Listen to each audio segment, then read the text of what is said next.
My father from the very beginning has said कि पाकिस्तान में आपके बहुत फैंस हैं, उनको हमेशा प्यार देना. I think in terms of talent, music, art, culture, जैसे कि मैंने कहा, वो मेरे लिए it has no boundaries. You know, जो दिल को छू जाता है वही हम पसंद करते हैं.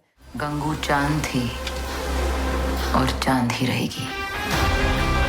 इज्जत से जीने का, ना पुलिस से, ना एमएलए से, ना मंत्री से, किसी के बाप से नहीं डरने का.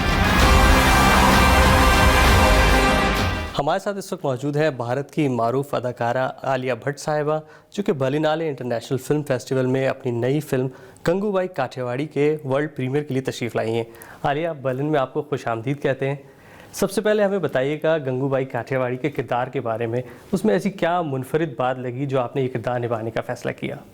गंगूबाई काठियावाड़ी की कहानी के बारे में मुझे पहले पता नहीं था. इस फिल्म के नरेशन के बाद मैंने जाके वो किताब पढ़ी. हुसैन जैदी की किताब थी माफिया क्वींस, जिसमें उनके ऊपर एक चैप्टर था. तब मुझे जाके उनकी ज़िंदगी के बारे में मुझे कुछ पता चला, और उसी वजह से सर ये फिल्म बनाना चाहते थे कि हाँ, हम बायोपिक बनाते हैं आर्टिस्ट के ऊपर, इनके ऊपर, उनके ऊपर, सिंगर के ऊपर, and different sections of the society और डिफरेंट प्रोफेशंस के ऊपर हम बायोपिक बनाते हैं. पर गंगूबाई के ऊपर और इस किरदार के ऊपर हमने कभी किसी ने बायोपिक नहीं बनाया, और ना ही हम सोचेंगे. पर क्यों नहीं? मेरा एक ही सपना था कि मुझे सर के साथ काम करना है. But then I was just lucky enough कि मुझे ये पार्ट मिला, क्योंकि इस पार्ट में जो परफॉर्मेंस है, एक जो अलग ही दुनिया है, जिसका मतलब ए भी मुझे नहीं पता. उसमें घुसना, उसको समझना, उसको अपना बनाना, वो मेरे लिए एक बहुत ही बड़ा चैलेंज था. A challenge that I was very warmly accepting. और अभी 3 साल बाद हम बर्लिन में प्रीमियर कर रहे हैं, तो डेफिनेटली कुछ तो सही किया होगा that it's been selected to premiere at Berlin. तो थोड़ा सा अपनी प्रिपरेशन के बारे में बताइए, क्योंकि एक रियल स्टोरी है, एक स्ट्रॉन्ग कैरेक्टर है गंगूबाई का. तो आपकी तैयारी किस तरह की थी? पहले तो मुझे अपने अंदर एक कॉन्फिडेंस लाना पड़ा, क्योंकि it is a very front foot performance. जिस स्टाइल से वो बात करती है, जिस तरह वो अपनी आँखों से, मतलब बहुत थिएट्रिकल थी. जब वो बात करती थी, हुसैन जैदी ने हमको बोला था कि वो बहुत अरेस्टिंग थी एज अ पर्सनैलिटी. तो वो लाना पर्सनैलिटी में बहुत इंपॉर्टेंट था. हाँ, things like dialect, voice modulation, base वगैरह, बॉडी लैंग्वेज, वो तो बात की बात थी. What was more important was to get the personality right. और वो हमारे लिए, आई थिंक मेरे लिए काफ़ी हार्ड था, क्योंकि एक सर्टेन कॉन्फिडेंस और एक अबैंडन जो आप एक सोसाइटल नॉर्म्स और सोसाइटल जेस्चर्स से बाहर निकल के एक कॉन्फिडेंस अपने, और वो स्ट्रेंथ, तो मैं कहूँगी, मतलब स्ट्रेंथ तो मतलब वो फिजिकल स्ट्रेंथ नहीं है, वो इंटरनल स्ट्रेंथ है. जो मतलब आप दुनिया से, आप जो भी हो, बेसिकली वो दुनिया से खफा है ना, क्योंकि उसे इस सिचुएशन में डाला गया जो वो नहीं चाहती थी, जो कोई नहीं चाहता है.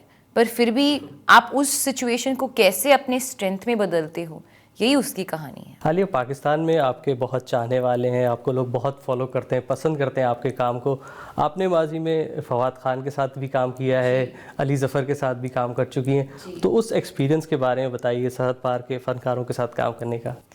बहुत ही अच्छा एक्सपीरियंस था. फवाद और अली दोनों, फवाद के साथ I had most time to spend, क्योंकि हमने पूरी पिक्चर की. अली के साथ एक छोटा सा ट्रैक था, so I got to know him better. हम बर्लिन भी आए हैं बाय द वे एक बार, एक कॉन्सर्ट देखने. We just landed up at the same time. Honestly in terms of artistry and culture and talent, he was, मतलब शब्द कम पड़ जाते हैं in terms of the impact he has made as an actor in just in cinema in general. और उनके साथ काम करके भी it was a wonderful experience, and I got to learn so much from him as an actor. Pakistan में हम राहत फ़तेह अली खान की बात करें तो उनका एक गाना भी आपने गाया है. तो किसको फॉलो करती हैं वहाँ पर, राहत साहब को या किसी और फनकार को? किस तरह से देखती हैं पाकिस्तान की industry? I think in terms of talent, music, art, culture, जैसे कि मैंने कहा, वो मेरे लिए इट हैज़ नो बाउंड्रीज. जो दिल को छू जाता है वही हम पसंद करते हैं, और वही मैं मानती हूँ जो दुनिया को करनी चाहिए. आप बस दिल को लेके घूमिए, don't look at boundaries and language और एनीथिंग टू स्टॉप यू। बलिनाले में आलिया आपकी तीसरी फिल्म है, लगता है आपका बहुत ही एक करीबी रिश्ता बन गया है बलिनाले फिल्म फेस्टिवल से। तो कैसा लगता है जब यहाँ आती हैं, आपकी फिल्म को जिस तरह रिस्पांस दिया जाता है? कोरोना की वजह से थोड़ी सी रिस्ट्रिक्शंस भी आ गई हैं अब। इस बार काफ़ी बदल गया है क्योंकि ऑब्वियसली कोविड की वजह से उनको काफ़ी सेफ रहना पड़ता है and they are doing a brilliant job in making sure protocols are in place. हाँ, बर्लिन मेरे लिए काफ़ी अब तक काफ़ी लकी रहा है, आई वुड से। होपिंग अगर ये भी अच्छा हो, वापस जाके फिल्म हमारी रिलीज पे है 25 फरवरी को, और फिर hopefully if everything goes well, मैंने बॉम्बे में भी कहा है कि आई थिंक मैं बर्लिन शिफ्ट हो जाऊंगी क्योंकि मेरे लिए इतना लकी हो गया है।